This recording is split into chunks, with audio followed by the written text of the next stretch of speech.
அஞ்சாமை free டெஸ்ட்டை வந்து contact பண்றோம். இந்த ஃப்ரீ டெஸ்ட்ல இந்த ப்ரிலிம்ஸை பொறுத்த மட்டும் நிறைய புக்கு படிக்கணும். தமிழ்நாடு வளர்ச்சி நிர்வாகம் இந்த டாபிக்ல இருந்து மட்டுமே கிட்டத்தட்ட 50 புக்கு வந்து கேட்பாங்க.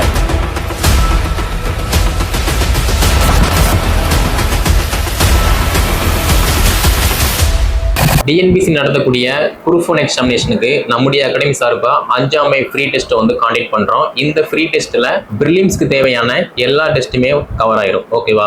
ஸோ நிறைய பேர் நினச்சிட்டு இருக்கீங்க இந்த எக்ஸாம் ரொம்ப கஷ்டமாக இருக்கும், நிறைய பைசா கொடுத்து ஒரு பெரிய அகாடமியில் படித்தா மட்டும்தான் நம்மளால பாஸ் பண்ண முடியும் அப்படிங்கிற மாதிரி ஒரு சில மித் இருக்கு. அது எல்லாமே கிடையாது. ஓகேவா? ஸோ இந்த வீடியோ பார்த்துட்டு இருக்க நீங்கள் உங்கள் மேலே நம்பிக்கை வச்சு என்னால் முடியும், நானுமே ஒரு சப் கலெக்டராகவோ ஒரு காவல்துறை துணை கண்காணிப்பாளரோ ஆகணும் அப்படிங்கிற மாதிரி ஒரு கனவோட இருந்தீங்க அப்படின்னா நம்முடைய அகாடமியில் ஜாயின் பண்ணி ஃப்ரீயாகவே நீங்கள் ப்ரிலிம்ஸ், மெயின்ஸ், இன்டர்வியூ இந்த 3 ஸ்டேஜுக்குமே உங்களுக்கு ப்ராப்பரான ஒரு கைடன்ஸ் வந்து கொடுப்போம். நீங்கள் ஃபாலோ பண்ணால் மட்டும் போதுமானது. ஓகே, அதே மாதிரி இந்த ப்ரிலிம்ஸை பொறுத்த மட்டும் நிறையா புக்கு படிக்கணும் அப்படிங்கிற மாதிரிலாம் ஒரு கான்ட்ரவர்சி இருக்குது. அப்படிலாம் எதுவுமே கிடையாது. ஓகே, நீங்கள் ப்ரிலிம்ஸ் சிலபஸ் எடுத்து பாருங்கள், பேசிக்கான அப்டேட் தான் இருக்கும். 6 to 12 வரைக்கும் புக்கை நல்லா படிக்கிற மாதிரி இருக்கும். ஃபார் எக்ஸாம்பிள் ஜென்ரல் சயின்ஸை பொறுத்த மட்டும் 6 to 12 வரைக்குள்ள அந்த லெசன்ஸை மட்டும் படித்தா போதும். ஃபார் எக்ஸாம்பிள் அமிலங்கள், காரங்கள், உடல் நலம் மற்றும் நோய்கள் இந்த மாதிரி டாபிக் இருக்கு அப்படின்னா 6th, 7th, 8th, 9th, 10th, +1, +2 இந்த வகுப்புல உள்ள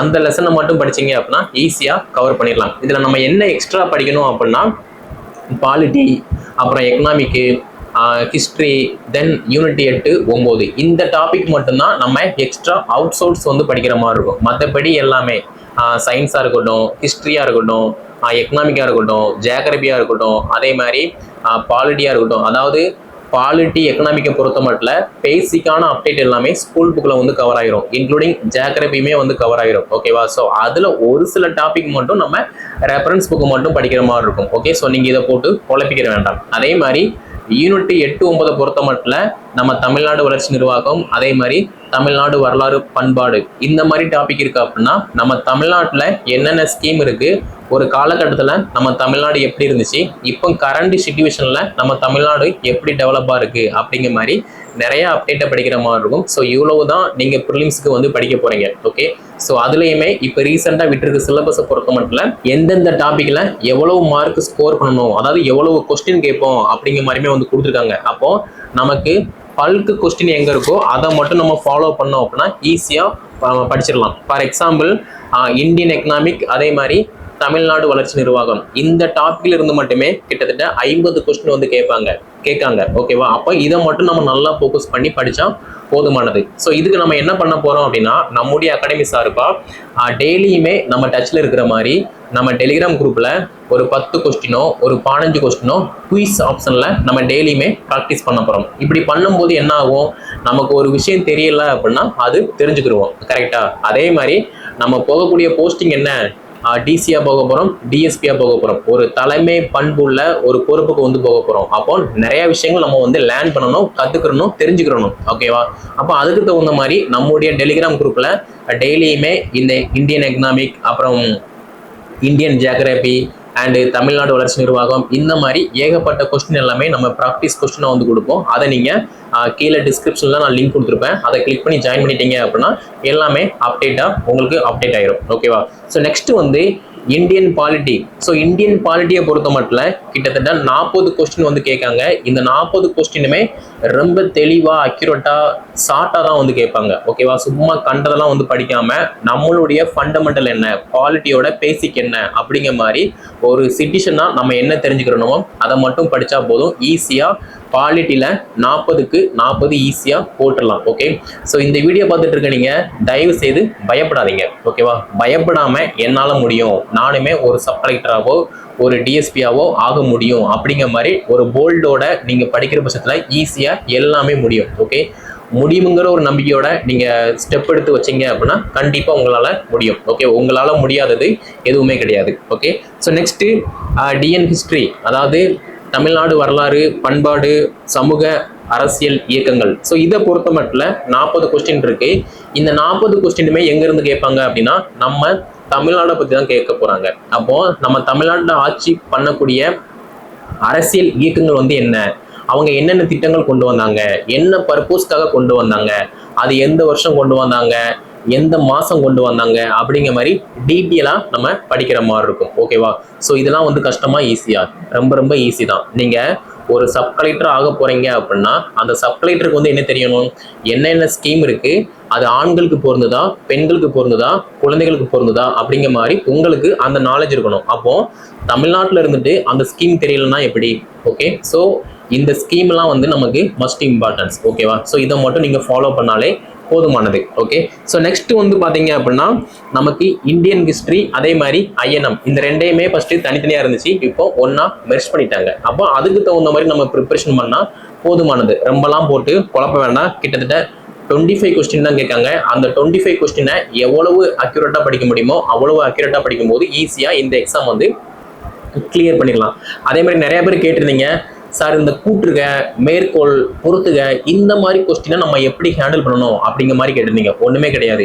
இப்போ கூட்டுக ஒரு கொஸ்டின் இருக்கு அப்படின்னா கூற்று காரணம், இதுல கூற்றுக வந்து ஒரு டைப் ஆஃப் ரீசனை வந்து சொல்லும், அதே மாதிரி காரணம் வந்து ஒரு டைப் ஆஃப் ரீசன் சொல்லும். இந்த ரெண்டுக்கும் வந்து என்ன டிஃப்ரெண்ட் அப்படிங்கிற மாதிரி நினைக்கணும். ஓகேவா? நம்ம வந்து திங்க் பண்ணணும், ரியலைஸ் பண்ணணும். அப்போ நம்ம படிக்கும் போதே ஒரு கொஸ்டினையோ ஒரு ஆன்சரையோ நம்ம உள்வாங்கி படித்தோம் அப்படின்னா இந்த கூற்றுக காரணம் கொஸ்டின் வந்து ஈஸியாக ஆன்சர் பண்ண முடியும். நம்ம படிக்கும் போதே அரையும் குறையமா படித்தோம் அப்படின்னா ஆன்சர் பண்ண முடியாது. நமக்குள்ளேயே வந்து நம்ம குழம்பி போயிடுவோம். தெரிஞ்சாலும் கூட ஒருவேளை அதுவா இருக்குமோ, ஒருவேளை இதுவா இருக்குமோ அப்படிங்கிற மாதிரி குழம்பி போயிடுவோம். ஸோ இந்த வீடியோ பார்த்துட்டு இருக்க நீங்க கூற்றுக கொஸ்டின் வந்து நீங்க ஹேண்டில் பண்றீங்க அப்படின்னா தயவு செய்து கொஸ்டின் பிளஸ் ஆன்சர் ரெண்டையுமே கம்பேர் பண்ணி பாருங்க, ரியலைஸ் பண்ணி பாருங்க, ஈஸியா ஆன்சர் பண்ணிடலாம். அதே மாதிரி மேற்கோள்களை பொறுத்த மட்டும் நிறைய சயின்டிபிக் வந்து பாத்தீங்க அப்படின்னா சயின்டிஸ்ட் வந்து சொல்லியிருப்பாங்க, ஒவ்வொரு கருத்துக்களாக வந்து சொல்லியிருப்பாங்க. அப்போ அதை எந்த சயின்டிஸ்ட் வந்து சொன்னாங்க அப்படிங்கிற மாதிரி நம்ம நல்லா ஃபாலோ பண்ற மாதிரி இருக்கும். ஃபார் எக்ஸாம்பிள்,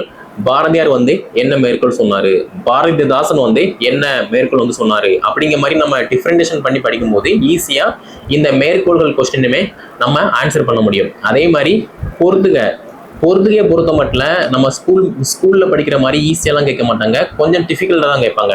ஒரு பக்கம் ஒரு நேமை வச்சு, ஒரு பக்கம் ஒரு வருஷங்களை வச்சு கேட்கலாம்.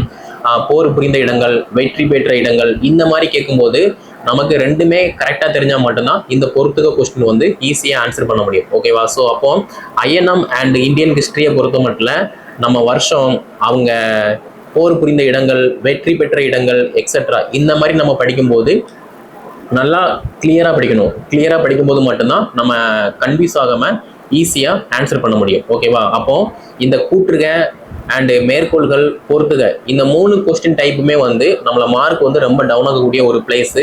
நம்ம ஸ்ட்ராங்கா இருந்தோம் அப்படின்னா இதையுமே ஈஸியா ஹேண்டில் பண்ணி நம்ம நல்ல மார்க் ஸ்கோர் பண்ணிடலாம். ஓகே, ஸோ நெக்ஸ்ட் பார்க்கும்போது ஜென்ரல் சயின்ஸு, தென் இந்தியன் ஜியாகிரபி இதை பொறுத்த மட்டும் நம்ம காமனாக படித்தா மட்டும் போதுமானது, ஆனால் கொஞ்சம் இன்டெப்த்தாக படிக்கிற மாதிரி இருக்கும். ஓகேவா? ஸோ ஜென்ரல் சயின்ஸை பொறுத்த மட்டும் நம்ம ஸ்கூல் புக்கில் இருந்தால் படிக்க போகிறோம், அதை தாண்டி வந்து கொஸ்டின் கேட்க மாட்டாங்க.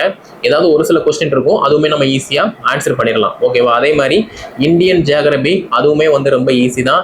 அதாவது நீங்கள் சிலபஸை பார்க்கும்போதும் ப்ரீவியஸ் கொஸ்டினை பார்க்கும்போதும் நீங்கள் வந்து மலைச்சு போயிடக்கூடாது. என்னடா கொஸ்டின் இப்படி இருக்குது, நம்மளால முடியுமா அப்படிங்கிற மாதிரி ஒரு கொஸ்டின் மார்க் வந்து உங்களுக்குள்ள வரக்கூடாது. இந்த வீடியோ பார்த்துட்டு இருக்க நீங்க என்னால முடியும், இவ்வளவுதான் சிலபஸா, இவ்வளவுதான் ப்ரீவியஸ் கொஸ்டினா, நம்ம ஜஸ்ட் ட்ரை பண்ணி பார்ப்போம், என்னால முடியும் அப்படிங்கிற மாதிரி நீங்க ஈஸியா எடுத்துக்கிட்டீங்க அப்படின்னா எல்லாமே ஈஸி. நீங்க டஃபா எடுத்தீங்க அப்படின்னா அது டஃப் தான். ஓகேவா?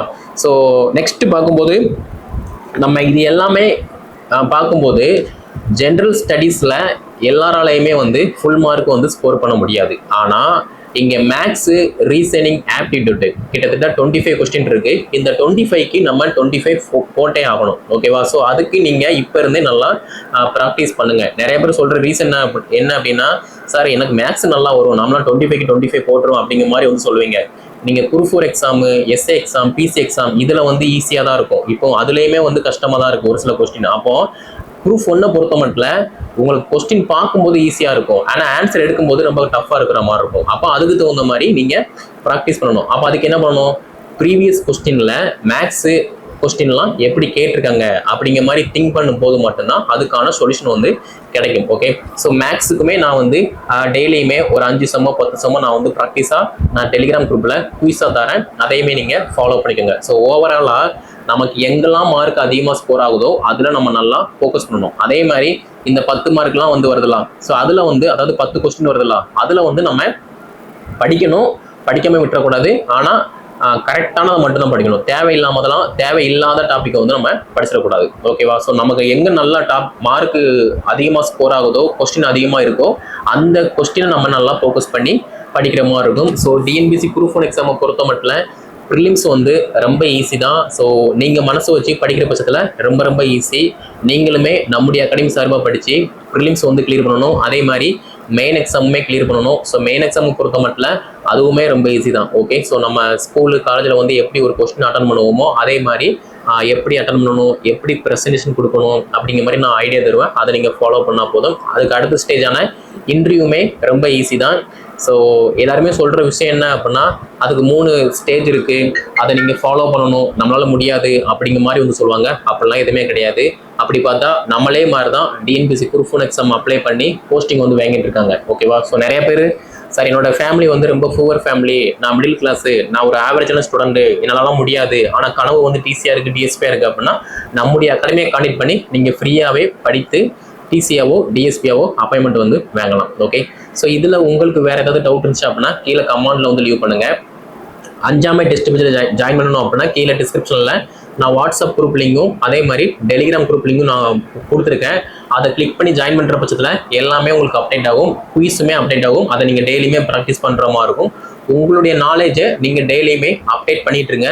ஒரு டிசிக்கு ஒரு டிஎஸ்பிக்கு என்ன தகுதிகள் வேணுமோ அது எல்லாமே நம்முடைய அகாடமி சார்பாக கொடுக்கப்படும். அதை நீங்கள் வளர்த்துக்கிட்டு ஈஸியாக போஸ்டிங் வாங்குற மாதிரி இருக்கும். ஓகேவா? ஸோ நம்முடைய சேனல் நீங்கள் சப்ஸ்கிரைப் பண்ணல அப்படின்னா சப்ஸ்கிரைப் பண்ணிக்கோங்க. இந்த வீடியோ தொகுப்பை இது வரைக்கும் டிஎன்பிசி குரூப் 1 எக்ஸாம் ப்ரிப்பரேஷன் பண்ணாத கேண்டிடேட்டு, அதே மாதிரி ஆசை இருந்தும் முயற்சி பண்ணாத ஸ்டூடெண்ட், அவங்க எல்லாத்தையுமே ஷேர் பண்ணுங்கள். அவங்களும் வந்து படித்து பயன்பெறட்டும். ஸோ மேலும் தகவல் பெற நம்முடைய சேனல் நீங்கள் சப்ஸ்கிரைப் பண்ணிக்கோங்க. நன்றி, வணக்கம்.